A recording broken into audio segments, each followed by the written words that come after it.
முறையில ஒன்றும் முதலமைச்சரா வர முடியாது.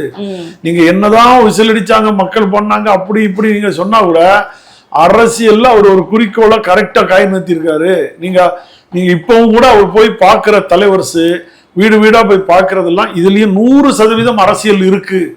நீங்க இது ஒரு பெரும்பான்மையோட போறாரு, தலைவரா போய் பார்க்கிறாரு, மற்ற தலைவர்களுக்கெல்லாம் ஆதரவுகரம் பார்க்கறதுக்காக போறாரு இல்ல. இதுக்குள்ள அரசியல், பெரிய அரசியல் இருக்கு. அவரோட அமைதி பெரிய அரசியல்.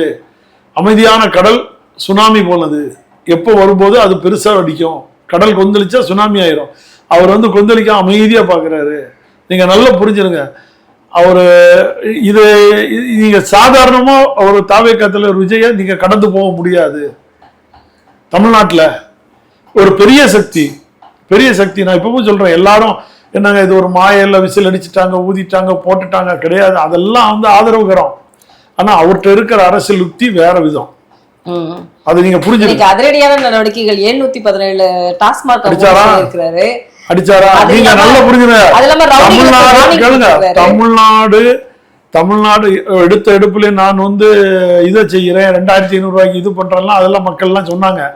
அதெல்லாம் செய்யல. ஆனா அவரு என்ன அரசாங்கத்துல நட்டம் இல்லாததுக்கு முதல்ல கொடுத்தாரு. ரெண்டாவது இன்னைக்கு காலையில 5000 ரூபாய் போட்டு பேர் வாங்கல, நல்லா புரிஞ்சிருங்க. ஆனா 717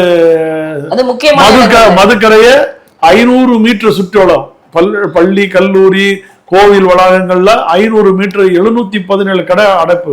2 வாரத்துக்குள்ள அதை எடுக்கணும்னு உத்தரவு, ஒரு முதல்வரோட உத்தரவு. இது எவ்வளவு பெரிய வரவேற்பு. அது இல்லாம ரவுடிகளுக்கு வார்னிங் கொடுத்திருக்காங்க. அதெல்லாம் செய்வாரு. சிங்கப்பெண் இது அதெல்லாம் மக்கள் விரும்புறாங்க. இதுங்க அவருடைய. அப்ப நீங்களே புரிஞ்சுங்க இதுல எவ்வளவு அரசியல் பாக்குறாருன்னு பாருங்க. எங்க அடிச்சா எங்க வருங்கிறத யோசிச்சாரு.